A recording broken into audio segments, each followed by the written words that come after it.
Hello guys! Magandang hapon sa inyo lahat. This is your guest mama sa Greek Channel.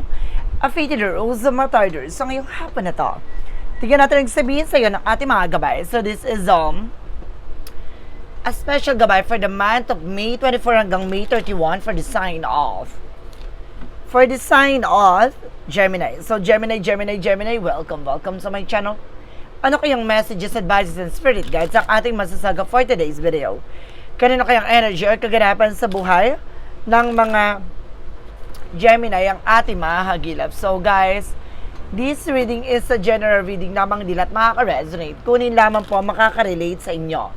And comment down below kung kaninong energy ang ating nasagap. Because don't forget to like and subscribe my channel and hit notification bell for more videos update. Because maraming salamat po sa mga walang sawang pagsuporta sa aking channel, lalong-lalo na ang hindi nag-skip ng ads, so ay pagpalain kayo ng Diyos at may kapal, siksik-liglig nag-uumapaw, na biyayang manubalik sa inyo. So let's see guys, what is the message sa inyo ng ating angel spirit for the sign of Gemini? So let's see and watch this. Ano kaya kaganapan sa buhay ng mga Gemini ang ating makakagilap? Tuklasin at bubulabugin natin. Angel Spirit, let's give information po.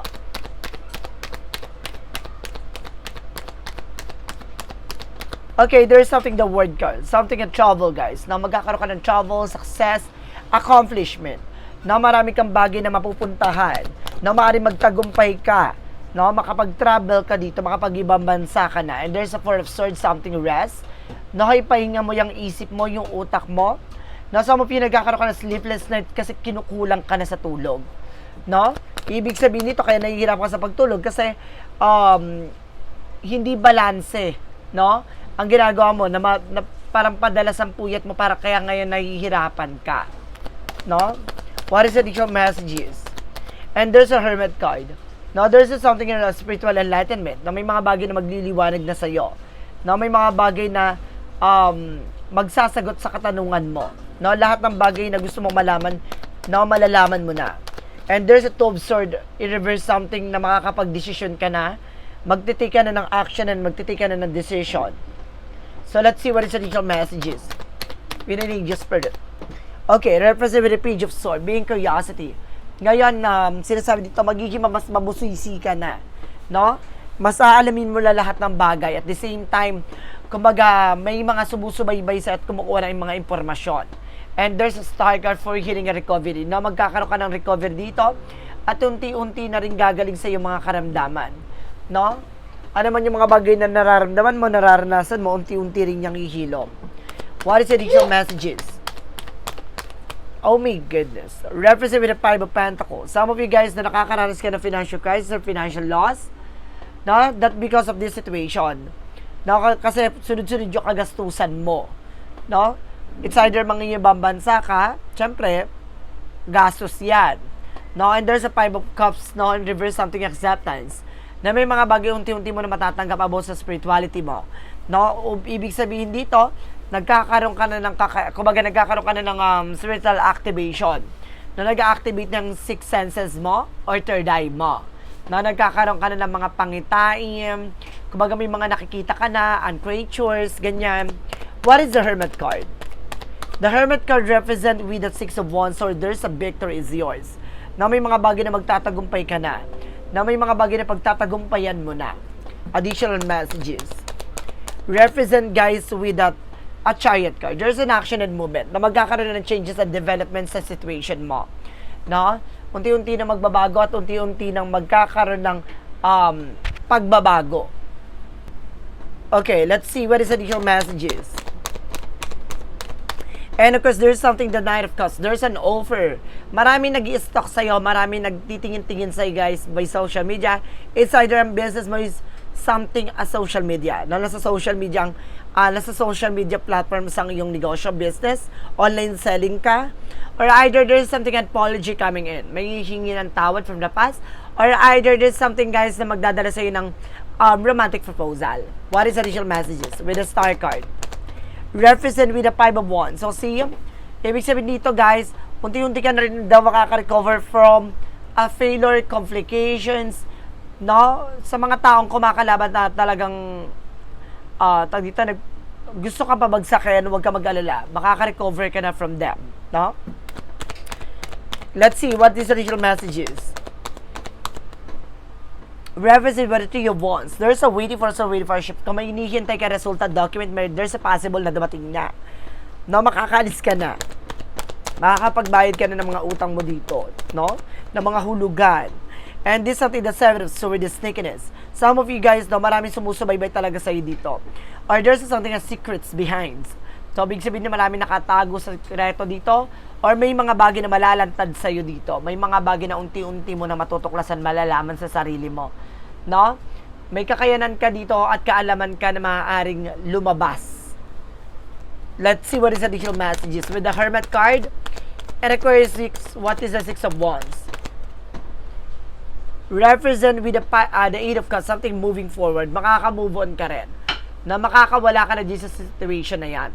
Na unti-unti ka rin dyan makakabahon. Na makakawala at makakalaya. What is additional messages? And there's something the high for lesson learned. Na matututo ka na. No? Kumbaga, lahat ng mga bagay na magsisinkin na sa'yo. Parang may mga bagay na kailangan mo pakakatandaan dito. Yung mga bagay na nangyari from the past na kailangan mo mag-take ng action. Dati kasi parang hindi ka kumilos eh. No, hindi ka nag-decision ngayon. Kumbaga, buo na ang iyong loob. No? And there's a full card na nagkakatiwala na sa ating pong may kapal na itong opportunity na to, tatanggapin mo na. No? What is additional messages with an angel spirit? Represent with the Knight of Swords. There's a success driving. Na unti-unti ka na magtatagumpay talaga. Mabilis yung takbo na to. Na makakawala ka na sa mga complications, sa mga negativities. No? What is additional messages for the outcome? And there's a tower moment for a major changes. No? Malaking pagbabago rin na magaganap sa buhay mo dito. No? Unti-unti rin magbabago ang mga sitwasyon at kaganapan sa buhay mo. No, akala mo nasira, akala mo na wala. No, kumbaga unti-unti na siya mabubuo. Additional messages. Represent with that Page of Pentacles. Invest wisely. No, ngayon matututo ka na eh. Pangalagaan, proteksyonan, dahil may mga bagay na hindi mo pala lubusang nalalaman at nauunawaan. No, yung mga nangyayari, behind the scenes. What is additional messages? And there's a discount card with a pure positive outcome na magiging maganda ng kalalabasan dito. Na unti-unti nang masisilayan lahat ng pagbabago sa buhay mo. Kumbaga dito, sinasabi dito guys, no? Kumbaga lahat ng bagay na ito, parang magsisikit sa utak mo na, oh, it's a good purpose nga. Kumbaga naka-line up talaga na unti-unti rin ako makakabangon dito, kailangan ko lang magtiwala. Diba? Kumbaga, binabahagi sa'yo ng ating pong may kapal na kailangan mo may matutunan. And this is the Ace of Swords. Bibigyan ka ng mas maliwanag na kaisipan dito. Ano yung bagay na kailangan mong pahalagahan at palawakin sa isip mo. Okay, let's see. And there's a Queen of Wands by confident. Ngayon, lalakas ang loob mo, magiging matapang ka na. No? Dati kasi nag-alinlangan ka, natatakot ka. Ngayon, parang isosurrender mo lahat eh. No, bibitawan mo na lahat. There's a Eight of Swords. Kasi, sinasabi dito na punong-puno ng negativities around you. No, kumbaga, lahat ng mga bagay sa paligid mo, puno ng komplikasyon. Inalis ka ng ating Panginoon dyan sa problemang kinasasadlakan mo, kaya ngayon lubos ka na magtitiwala sa Kanya na God will provide. Diba? So let's see what is additional messages tayo pagdating sa finances and career. So let's, finances and career, love life at kalusugan. Let's watch this. Okay. Finances and career represent what? And there's a Knight of Wands, no? There's something guys with an to success. Unti-unti ka na magtatagumpay. No, pagdating sa finances, unti-unti mo nang matatamo. Ano man yung gusto mong mangyari at marating. There's a Nine of Cups. So, no, wish fulfillment. So, see double clarification na magtiyaga ka lang dyan. Perseverance. No, resilient. Na kailangan mong pagtiyagaan yung ginagawa mo. Magpatuloy ka sa ginagawa mo dahil magtatagumpay ka dyan. And there's an Ace of Cups. No, pag nag-uumapaw yung passion at pagmamahal mo sa ginagawa mo, the more ka magsasucceed. No, and there's a Page of Wands. So, there's something, a good news coming in. At may magandang balita na paparating sa'yo with unexpected moment with the High Priestess. No, may mga biglaang pagbabago yan, may biglaang paparating na hindi mo inaakala na magdadala sa'yo ng Ten of Cups. Happiness. No, nag-uumapaw na kaligayahan at nag-uumapaw na contentment. No, what is additional messages? Na pagdating sa love life, Pagdating sa pag-ibig, there's a justice card. Huwag ka mag-alala. Makukuha mo ang hustisya.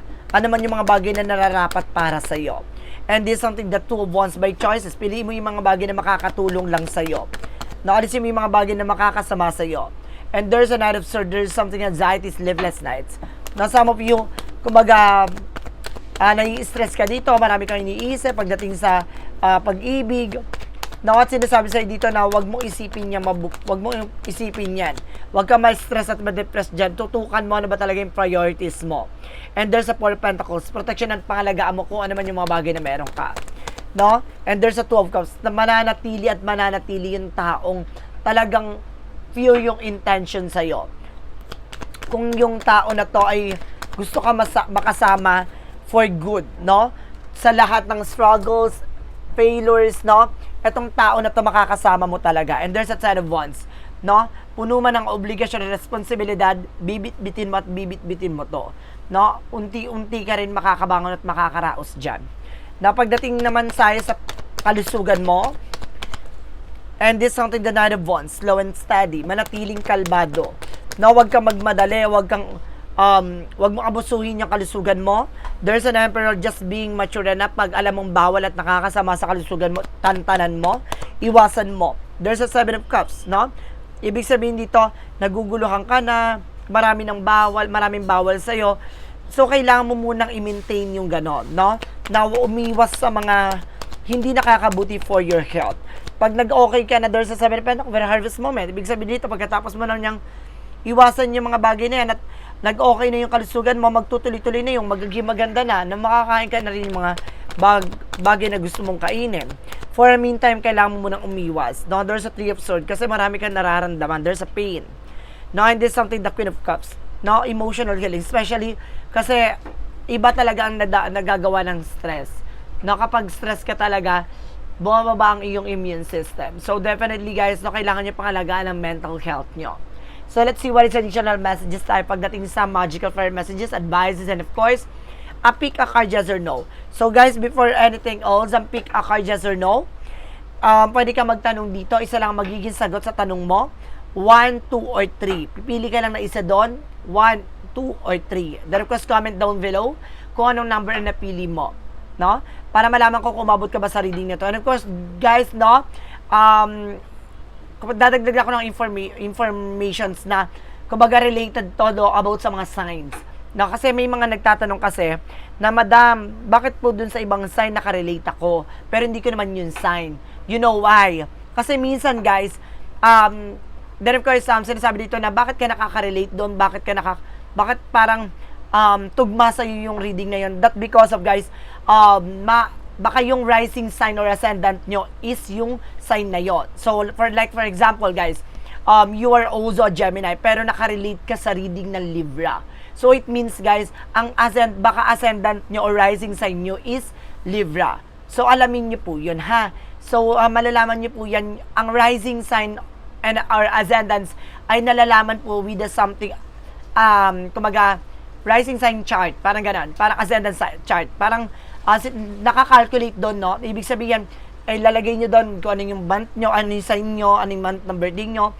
Then of course, saan kayo pinanganak, anong oras kayo pinanganak, doon nyo po makikita yung kung ano yung rising sign nyo, no?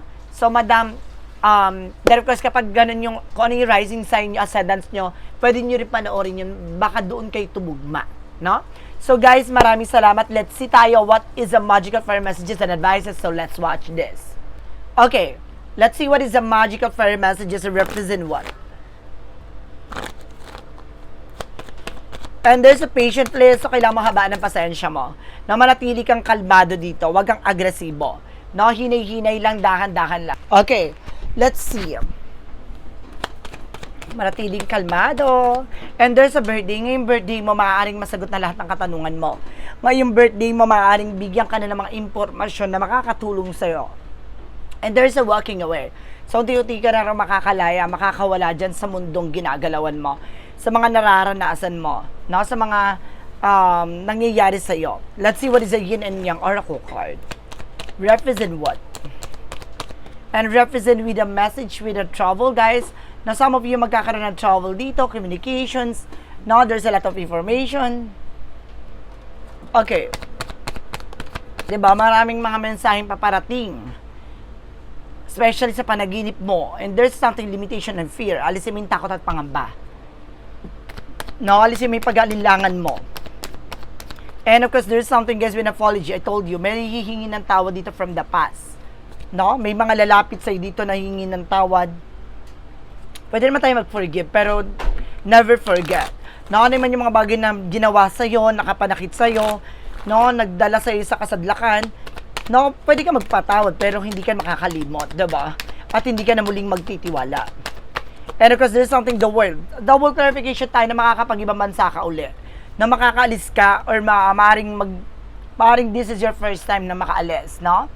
And there's something bravery. Kailangan mo lang maging matapang at palaban. No, hindi ka pwedeng makaramdam ng kaduwagan. And there's something attraction that you are being attracted to anyone. No, ibig sabihin nito, gustuhin ka o malakas yung charisma mo, malakas yung atake mo. What is the additional messages tayo? With the romance angels. With the romance angel for a Mystic Love Oracle deck. Reference with a snake, reflection. Mag-ingat kayo talaga, marami talaga nagbabalat kayo. No? Hindi lahat ng pinapakita ay totoo. No? And this something legal matter. Meron talagang legal na usapan talaga dito about sa relasyon. Some of you, no, meron ditong divorce, annulment, no, may mga legal papers. And this is something, guys, with the spiritual awakening, na may parang may mga bagay na magkakaroon ka ng realization, mamumulat ka, parang magigising ka sa katotohanan some of nowhere. Na parang, ito na ba yun? Parang hindi mo na alam kung ano yung nangyayari, na parang, sinasabi dito na parang, ayan na ba yun? Ito ba yung gusto ko, gato, ganyan? Parang magkakaroon ka ng realization na dapat pala ganito, ganyan, no? There's a 1441 with your unique skills. It's the time of intense self-development. Focus on your mind, your craft. You already have what it takes to succeed, but practice make you a master. It also serves to find true purpose. Leveling up in your career, business is of priority right now. Patient. So it means, guys, no? Kaya sinasabi na kailangan mo habaan ng pasensya mo, kailangan mo i-practice yung to enhance your ability and polish your skills na para mas lalo kang lumago. Na para mas lalo mong patunayan sa mga taong niyurakan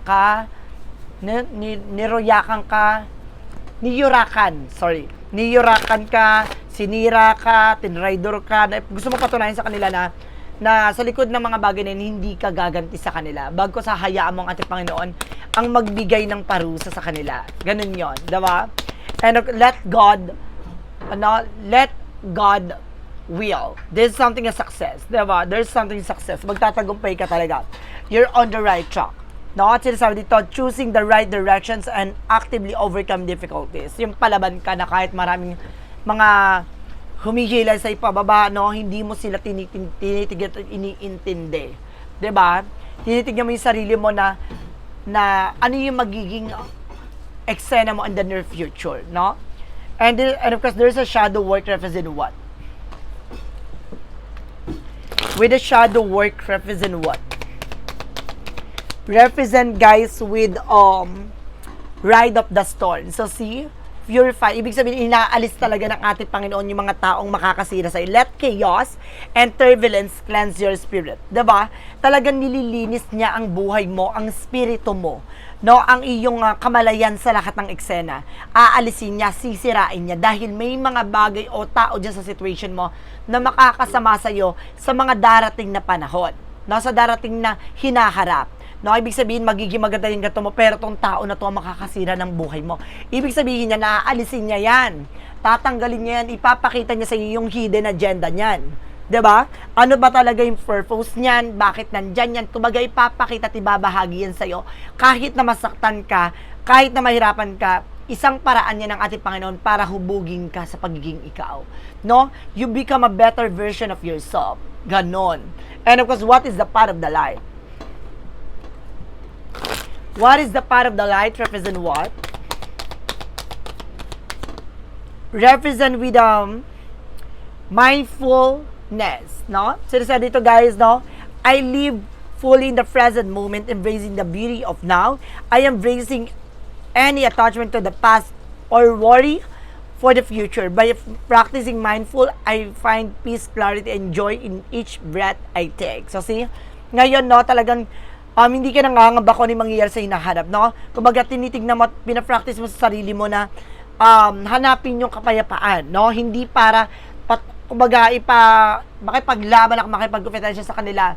Dagkos gusto mo patunayan sa sarili mo na kaya mo sa likod ng mga taong hinihila ka pababa. Ganon. What lies beneath with the hidden future? Ano yung mga bagay na nakatago sa hinahanap mo? Represent, guys, with betrayals. I told you, diba? May talagang betrayal impostor at talagang sumira sa eksena mo dito. Na huwag ka na magtitiwalang muli. And there's a clarifying for love situation. Let's see. Represent, guys, with an eternal renewal. In the cycle of life, understanding breeds hope for what comes next. So see, kumbaga sa mundong ginagalawan mo, no, iikot ang kapalaran at intindihin mo anong pag-asang ipagkakaloob sa'yo at ibabalik sa'yo ng ating poong may kapal pagdating sa buhay pag-ibig. Ibig sabihin nito, hindi ibabalik yung tao, ha? Ibabalik yung pagmamahal at kumbaga yung pananabik sa taong darating. No? Ibig sabihin nito, may taong muli mong mamahalin at magpapatibok sa pihikang puso mo. Ganun yon. And there's a clarifying for a life situation.